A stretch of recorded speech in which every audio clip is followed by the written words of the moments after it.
Societal justice, systemic societal change, cost dynamics, ఈ మూడే ప్రధాన అంశాలుగా ఇవాళ మాట్లాడుకోబోతున్నాం. ఏ ఇష్యూకి సంబంధించింది అంటే మీ అందరూ కూడా మీ ఇళ్లలో కూడా ఒకళ్ళొకళ్ళతో కూడా మాట్లాడుకునే burning topic of the day, Amrutha Pranay ఇష్యూకి సంబంధించి నల్గొండ కోర్టు ఇచ్చిన వర్డిక్ట్ ప్రకారం A2కి మరణశిక్ష, అలాగే ఈ క్రైమ్లో ఇన్వాల్వ్ అయిన వాళ్ళందరికీ లైఫ్ టైం ఇంప్రిజన్మెంట్ శిక్ష. ఈ అంశానికి సంబంధించి మనతో మాట్లాడడానికి సోషల్ యాక్టివిస్ట్ కృష్ణకుమారి గారు ఉన్నారు. ఒకసారి మాట్లాడదాం. అమ్మ నమస్తే. నమస్తే. ఎలా చూస్తారమ్మా నల్గొండ కోర్టు ఇచ్చినటువంటి తీర్పు? సమాజంలో ఇక మీదట ఏమన్నా ఆనర్ కిల్లింగ్స్ జరగాలి అదంటే ఈ తీర్పు ఒక చంపబెట్టుగా చూసుకోవచ్చా మనం? ఖచ్చితంగా చూసుకోవచ్చు. కానీ మనం అందరం కూడా కొంచెం అర్థం చేసుకోవాల్సింది, ఆలోచించాల్సింది ఏంటి అంటే ఇది ఆనర్ కిల్లింగ్ కాదు, ఇది ఒక కుల దురహంకార హత్య. అలాగే చూడాలి మనం. ఆనర్ కిల్లింగ్ అంటే మనం ఆ కిల్లింగ్కి మనం ఒక ఎఫెక్ట్ని ఇచ్చిన వాళ్ళం అవుతాం. ఓహో గౌరవం కోసం చంపారా, అట్లయితే తప్పే ఉంది అనే ఒక ఉద్దేశం వచ్చేస్తుంది ప్రజల్లో. ఇది ఆనర్ కిల్లింగ్ కాదు, ఇది ఖచ్చితంగా మేము అగ్రకులం, మా అమ్మాయిని ఒక తక్కువ కులం అబ్బాయి చేసుకోవడానికి వీలు లేదు, మేము ఒప్పుకోము అనేది. మాకు డబ్బుంది, మాకు రాజకీయ నాయకులు అండుంది, మేము సొసైటీలో వ్యాపారాలు చేస్తున్నాము కాబట్టి మాకు అన్నీ మేము చెప్పినట్టు నడవాలి అనే ఒక ఉద్దేశంతో పొగరుతో చేసిన హత్య ఇది. లేకపోతే ఎలా చేస్తారండి? ఇప్పుడు మీకు డబ్బులు ఉన్నాయి కాబట్టి పెద్ద లాయర్లను పెట్టుకోవచ్చు, న్యాయాన్ని కొనాలని మీరు అనుకోవచ్చు, జడ్జీలను కొనాలని మీరు అనుకోవచ్చు. కానీ ఒక నికార్సైన పోలీస్ ఆఫీసరు ఒక కష్టపడి వేసిన ఛార్జ్ షీట్ని, అంటే సాక్ష్యాధారాలన్నింటినీ సేకరించి 1800 పేజీలు వేసిన ఛార్జ్ షీట్ని మీరేమీ చేయలేకపోయారు. ఇది తెలుసుకోండి ఎవరైనా. అన్నిసార్లు మీకు అనుకూలంగా ఉంటుంది అనుకోవద్దు. మీ చేతికి మట్టి అంటకుండా ఒక సఫారీ ఇచ్చి ఒక అతన్ని తీసుకొచ్చి మీరు హత్య చేయించినంత మాత్రాన, మీరు మీ ఇళ్లలో మీరు ఉన్నంత మాత్రాన, ఆ ఏరియాలోనే మీరు లేరు అని చెప్పి ఎలిబీలు సృష్టించుకున్నంత మాత్రాన మీరు రక్షించబడతారు అనుకుంటే అమాయకత్వం ఇది. అమ్మ ఇందాక మీరు ఒక పదం వాడారు, కుల దురంకార కిల్లింగ్ అనాలి దీన్ని అని చెప్పారు మీరు, హత్య అన్నారు. ఇప్పుడు సమాజంలో అగ్రవర్ణం, అగ్రకులం, తక్కువ స్థాయిలో ఉన్నటువంటి కులాలు అట్లా కనుక మనం సెపరేషన్ చూసుకుంటే అసలు ఫస్ట్ ఆఫ్ ఆల్ ఈ కుల వ్యవస్థ అనేది ఉండకూడదు. Quite against it. But still ఇలాంటి క్రైమ్లు, ఇలాంటి ఇంజస్టిస్లు జరుగుతున్నాయి అని అంటే at least prevention of atrocities act against lower caste or lower people ఉన్న మనకి చట్టాలు కానీ ఇండియన్ జ్యుడిషియల్ సిస్టంలో మనకి హెల్ప్ చేస్తున్నాయా ఇవాళ రోజున? ఇవాళ అదే గెలిచింది అని మనం అదే గెలిచింది, కరెక్ట్, హెల్ప్ చేస్తున్నాయి. కానీ దానికి తగినంత ప్రచారం లేదు. దానికి తగినంత ప్రచారం లేదు. ఇప్పుడు మామూలుగా అయితే ఇలాంటి శిక్ష ఇంతకుముందు ఏ కేసులోనూ పడలేదు, అందుకే ఎవరు ఇంతలా మాట్లాడలేదు. ఇది జరిగినప్పుడు జరిగింది అని ఆ రోజు గగ్గోలు పెట్టేసేసి న్యూస్ ఛానల్స్ కావచ్చు, ప్రజలు కావచ్చు మాట్లాడుకుంటారు, 4 రోజులు మాట్లాడుకుంటారు, 5వ రోజున మర్చిపోతారు సింపుల్గా. కానీ ఈసారి ఎందుకు ఇంత గుర్తుపెట్టుకుని మాట్లాడుతున్నాము అంటే ఎంతో కొంత తక్కువ సమయంలో వచ్చినట్టు లెక్క, కానీ ఇది కూడా చాలా ఎక్కువ సమయమే. ఇప్పుడు జస్టిస్ లేట్ అయితే జస్టిస్ దొరికింది అంతే. అసలు జస్టిస్ కానీ కొంతమంది 6.5 ఏళ్లకైనా మనకి జస్టిస్ జరిగింది అని వాళ్ళ గట్టిగా మాట్లాడుతున్నాం. కానీ ఇది ఇంకా కొంచెం ముందు వచ్చున్నట్లయితే, 1 సంవత్సరం లోపు 2 సంవత్సరాల లోపు వచ్చున్నట్లయితే చాలామంది రక్షించబడేవాళ్ళు కదా. ఇప్పుడు మట్టుకు ఎంతో కొంత ఇది కొన్ని రోజుల పాటు ఈ విషయం మాట్లాడుకోవాలి ప్రజలు, టీవీ ఛానల్స్ మాట్లాడాలి. దయచేసి మాట్లాడితే ఒక ఆలోచన అనేది వస్తుంది. ఇప్పుడు ఒక ఆలోచన అవగాహన ఉన్నప్పుడు ఒక హత్య అంత ఈజీగా జరగదు. వీళ్ళు ఏమనుకున్నారు, మాకు డబ్బు ఉంది, మేము చేయగలం, కోర్టులను కొనుక్కోగలం, న్యాయం అమ్ముడవుతుంది. కానీ ఒకటి గుర్తుపెట్టుకోవాలి, అన్నిసార్లు న్యాయం అమ్ముడుపోదు, అన్నిసార్లు జడ్జీలు అమ్ముడుపోరు, అన్నిసార్లు పోలీసులు అమ్ముడుపోరు. రంగనాథ్ లాంటి ఆఫీసర్ ఉన్నాడు కాబట్టి జరిగింది ఆ రోజు. అది ఈ జస్టిస్ జరగడానికి కారణం రంగనాథ్ గారు. ఆయనకి జేజేలు చెప్పాలి ఫస్ట్.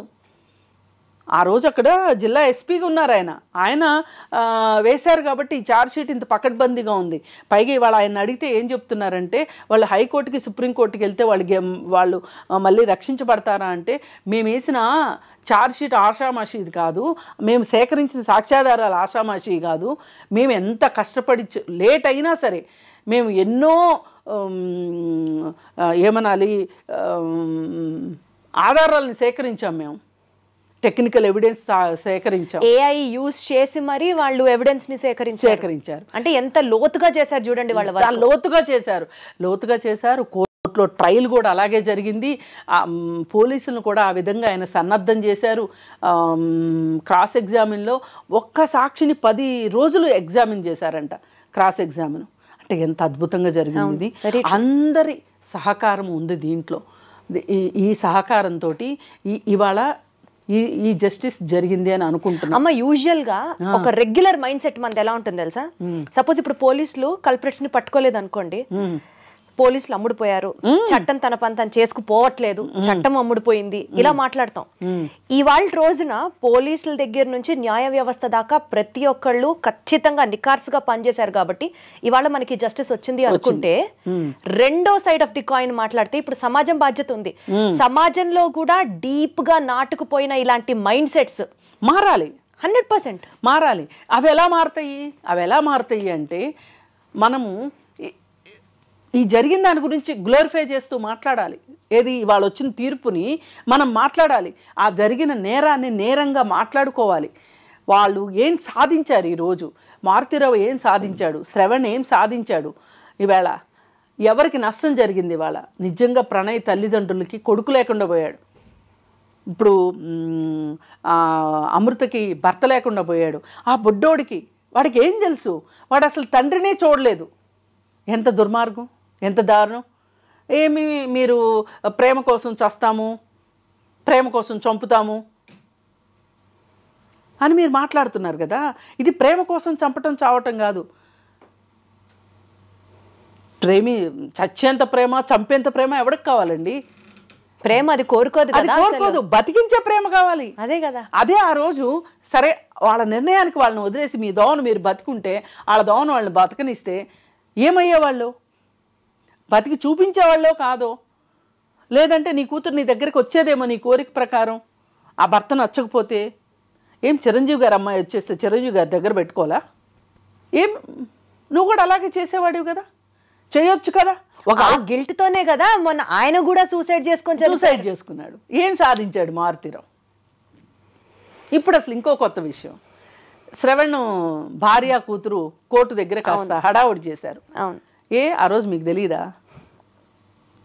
అంటే శిక్ష పడదు అని అనుకున్నారు కాదు. మీ ఆయన చాలా గొప్పలు చెప్పుకుని ఉంటాడుగా ఇంట్లో, నేను అమృతని ఇలా కొట్టాను, అమృతను అలా కొట్టాను, అమృత ప్రేమికుడి దగ్గర నుంచి అమృతను విడగొట్టాను, అది చేశాను ఇది చేశాను అని గప్పాలు కొట్టుకుని ఉంటాడుగా.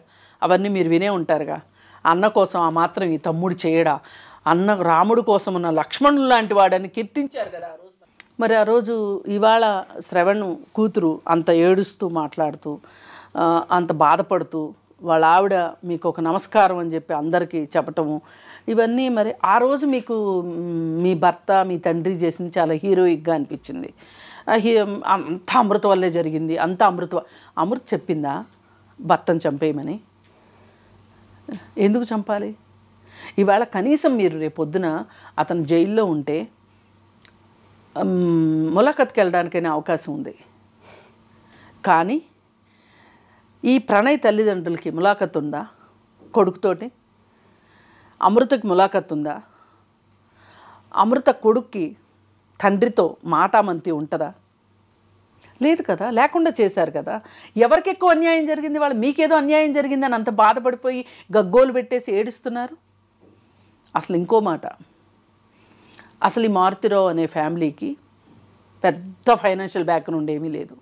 చాలా చిన్నగా మొదలైనవి వాళ్ళ జీవితాలు కూడా.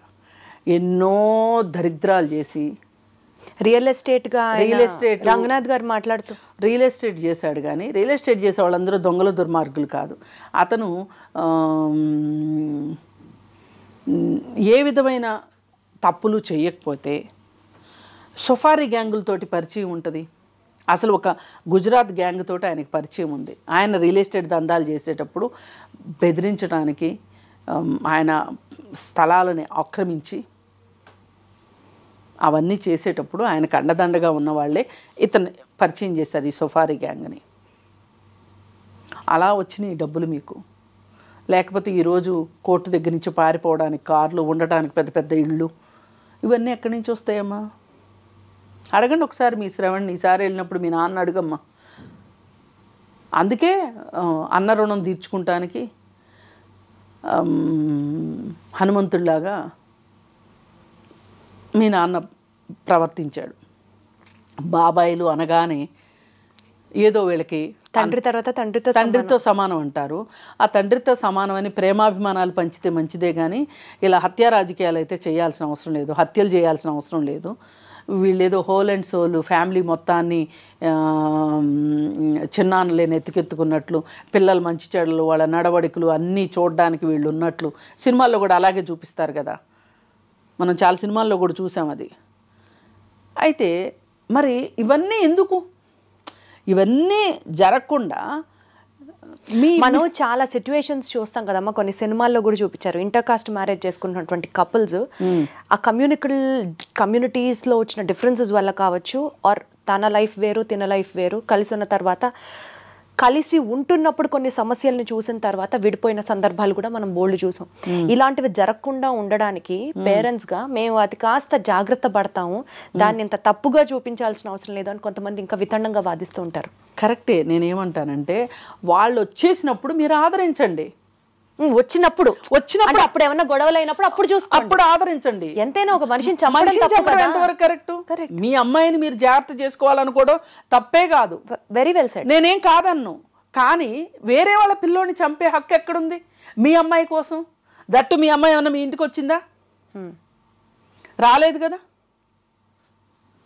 ఏమి న్యాయం అసలు? ఒక మనిషిని చంపే హక్కు ఎవరిచ్చారు అసలు? ఒక చెట్టునే నరకొద్దు, చెట్టు నరికితే 10,000 జరిమానా అంటున్నాం. అలాంటిది ఒక మనిషిని చంపితే? ఒక చెట్టుకో ఒక ఆవుకో ఉన్న విలువ ఒక మనిషికి లేదా? వాళ్ళు ఏ కులంలో పుడితే మట్టుకేంటి? అసలు కులాన్ని బట్టి మీరు ఎట్లా ఇది తప్పు ఇది ఒప్పు అని మీరు నిర్ణయిస్తారు? ఇప్పుడు మీరు కట్నాలు కానుకలు అన్నీ ఇచ్చి మీరే చూసి మీ కులంలోనే తిథులు నక్షత్రాలు చూసి చేసిన పెళ్ళిళ్ళన్నీ బాగుంటున్నాయా? అక్కడ కట్నాల కోసం వేధిస్తున్నారుగా. మొన్న కుక్కర్లో పెట్టి చంపినవాడు, ముక్కలు చేసి కైమా కొట్టి కుక్కర్లో ఉడకబెట్టినవాడు ఒకే కులం వాడు కదా. పెద్దలు, అది కూడా పెద్దలు కుదిర్చిన పెళ్ళి కదా. మరి ఏంటి దానికేం చెప్తారు సమాధానం? ఇప్పుడు కూడా ప్రణయ్తో ఆ అమ్మాయికి నచ్చకపోతే ఏ మూమెంట్లోనైనా వచ్చేసే హక్కు అమృతకు ఉంటుంది. అలా ఫ్రీడమ్ పేరెంట్స్ ఇవ్వాలి. మీ అమ్మ తప్పు ఒప్పు నువ్వు చేసేసావు, నువ్వు ఎక్కడన్నా సంతోషంగా ఉండాలి. నువ్వు చిరంజీవి గారి కంటే మొనగోడివా? ఆయన ఇవ్వలా స్టేట్మెంటు? అమ్మ నువ్వు ఎక్కడన్నా నువ్వు సంతోషంగా ఉండాలి స్వీటీ, నీ నీ సుఖ సంతోషాలే మాకు ఇష్టం, నిన్ను ఇబ్బంది పెట్టాలని మేము అనుకోవట్లేదు అని ఆయన ఓపెన్ స్టేట్మెంట్ ఇచ్చారా లేదా? మా బాబాయ్ వల్ల మాకు ప్రాణహాని ఉంది అని చెప్పి ఆ అమ్మాయి కేసు పెడితే చిరంజీవి గారు అది ప్రముఖంగా వీడియో చేసి మరీ పెట్టారు కదా. ఎంత ధైర్యాన్ని ఇచ్చారు కూతురికి. కరెక్ట్. రెస్పాన్సిబుల్ పేరెంటింగ్ ఇచ్చారా? ఇచ్చిన తర్వాత మళ్ళీ అక్కడ ఇబ్బందిగా ఉంది అంటే ఒక బేబీని కన్న తర్వాత కూడా తీసుకొచ్చుకుని పెంచుకున్నారా? చూసుకుంటున్నారా లేదా? మళ్ళీ ఆ అమ్మాయికి ఇంకొక జీవితాన్ని ఇవ్వాలి, అమ్మాయిని చదివించాలి, ఆ అమ్మాయి కాళ్ళ మీద అమ్మాయి నిలబడాలని అమ్మాయిని చదివించారా? ఆ తర్వాత మళ్ళీ ఇంకో పెళ్లి చేశారా? వాళ్ళు ఎప్పుడేం చేయాలో అది చేశారు. ఎవరైనా ఇది చూసి నేర్చుకోరు. చంపిన వాళ్ళు ఆదర్శం. అందుకే ఆ రోజు ఆ కుల సంఘాల వాళ్ళు ఈ కుల సంఘాల వాళ్ళు వచ్చి సూర్యాపేటలో పెద్ద ప్రదర్శన చేశారు మారుతీరావుకి సపోర్టింగ్గా. ఇలా సమాజం మారాలంటారమ్మా? సమాజం మారాలి ఖచ్చితంగా. ఇప్పుడు ఈ తీర్పే గనక ఇంకొక ఇది జరిగిన తర్వాత కనీసం 2020లో వచ్చిన 2020 తర్వాత వచ్చే ఇలాంటి కులదురహంకార హత్యలు ఆగి ఉండేవి కదా. నిన్నగాక మొన్న బంటి చనిపోయాడు, కృష్ణ చనిపోయాడు కదా. చనిపోతే 3 తరాల వాళ్ళు కలిసి హత్య చేశారు కదా. 3 తరాల వాళ్ళు వాళ్ళు జైల్లో కూర్చున్నారు కదా. ఏమనుకుంటున్నారు? ఎవరికి వాళ్ళు మాకు డబ్బులు ఉంటే మేము కోర్టులు మేనేజ్ చేయగలము, జడ్జిలు మేనేజ్ చేయగలము, పోలీసులు మేనేజ్ చేయగలం అనుకుంటున్నారు. అవేవి కుదరవు అని చెప్తే వెళ్ళిపోయింది. ఇదే పని ఏ పోలీస్ అయినా చెయ్యాలి, కరెక్ట్. ఏ కోర్టు అయినా ఇదే పని చెయ్యాలి. చేస్తేనే ప్రజలకి మన న్యాయ వ్యవస్థ మీద ఒక నమ్మకం కలుగుతుంది, నమ్మకం వస్తుంది. తప్పు చేయాలనుకున్న వాళ్ళు ఒక క్షణం ఆలోచిస్తారు, రేపు అదే గతి మనకే పడుతుందేమోనని. కరెక్ట్. ఇవాళ అమ్మాయి ఏడవటం కూడా మంచిదే అనిపిస్తుంది ఒక రకంగా చూస్తే. ఇప్పుడు ఇంకొకడు ఎవడన్నా ఇంత హీరో వేషాలు వేయకుండా ఉంటాడు. ఇప్పుడు ఎవరండి ఏడుస్తున్నారు? నీ భార్య నీ కూతురే ఏడుస్తున్నారు కదా. ఎందుకు ఆ పనులు చేయడం దేనికి? కరెక్ట్. ఇప్పుడు కన్ను పోయినంత కాటుకు పెట్టుకోమని ఎవరు చెప్పారు మీకు? లేదు కదా. అందుకని ఏంటంటే ఇవాళ సొసైటీలో కావాల్సింది ఏంటంటే చట్టము గురించి అవగాహన. ఇప్పుడు కులాంతర మతాంతర వివాహం చేసుకుంటే చట్టరీత్యా నేరం కాదు, ఇది కరెక్ట్, ఇది నేరం కాదు అంటే చెయ్యొచ్చు అనే కదా. చంపితే నేరం అనేది ఇవాళ ప్రూవ్ అయింది. పెళ్లి చేసుకుంటే నేరం కాదు అనేది అవగాహన కలిగించాలి. పైగా ప్రభుత్వం దగ్గర నుంచి కూడా ఒక ప్రోత్సాహకం అనేది ఉండాలి. మన రాజ్యాంగంలో మనం రాసుకున్నాం, కులరహిత, మతరహిత, వర్ణరహిత, వర్గరహిత సమాజం కావాలి అని కోరుకున్నాం. ఇది కోరుకుంటే ఊరికే వచ్చేస్తా? మన ప్రయత్నం ఏం జరగాలి? కులం పోవాలంటే కులాంతర వివాహాలు పోవాలి, మతం గురించి పట్టించుకోవద్దు అంటే మతాంతర వివాహాలు జరగాలి. ఇవి తప్పు కాదు అనేది సమాజంలో సమాజంలో అవగాహన రావాలి. అండ్ డెఫినెట్లీ ఇవాళ వచ్చిన తీర్పు కనువిప్పుగా ఉండాలి సమాజానికి. మోర్ ఇంపార్టెంట్లీ కులాలకి అగేన్స్ట్ గా అందరం ఒకటే అన్న భావన సమాజంలో ఇన్కల్కేట్ అవ్వాలి. అది అవ్వాలి అంటే ప్రభుత్వం చేసే పని ప్రభుత్వం చెయ్యాలి. ఇలాంటి ఘటనలు జరిగినప్పుడు ప్రభుత్వాలు ఆ కుటుంబాలను వెళ్ళి ఓదార్చాలి. ప్రభుత్వం వెళ్ళి ఆ కుటుంబంతో ఉంది అంటే ఆ హత్య చేసిన వాడు గజగజలాడతాడు. కానీ దురదృష్టవశాత్తు మొన్న బంటి చనిపోతే ఒక్కరు గవర్నమెంట్ తరఫు నుంచి వెళ్ళలేదు. ఎవరో కలెక్టర్ ఆఫీస్ వాళ్ళు వెళ్ళారు, కానీ రాజకీయ నాయకులు వెళ్ళలేదు. రాజకీయ నాయకులు ముఖ్యంగా ఈ విషయం గురించి ధైర్యాన్ని ఇవ్వాలి సమాజంలో. ఇస్తే ఒక 4 years బ్యాక్ అనుకుంటా చందానగర్లో ఒకటి జరిగింది ఇలాగే. అవంతి ఈ రోజుకి అమ్మాయి ఫైట్ చేస్తుంది ఆ కేసు గురించి. ఆ కేసులో కూడా హియరింగ్ ఉంది. అక్కడ కూడా ఇట్లాంటి వర్డిక్టే రావాలి. వస్తే 1 by 1 వస్తుంటే కొంచెం సమాజంలో మనలాంటి వాళ్ళు మాట్లాడగలిగే వాళ్ళు మాట్లాడాలి. ఛానల్స్ కూడా విరివిగా ప్రచారం చేయాలి. చేస్తే అప్పుడు కులం మొత్తాన్ని మనం పెకలించలేకపోవచ్చు, కానీ కులాంతర మతాంతర వివాహాలని మనం ఒప్పుకోగలుగుతాం. కనీసం ఒప్పుకోగలిగితే వైలెన్స్ ని ఆపిన వాళ్ళు. వెరీ వెల్ సెడ్ అమ్మా. Thank you so much. Thank you.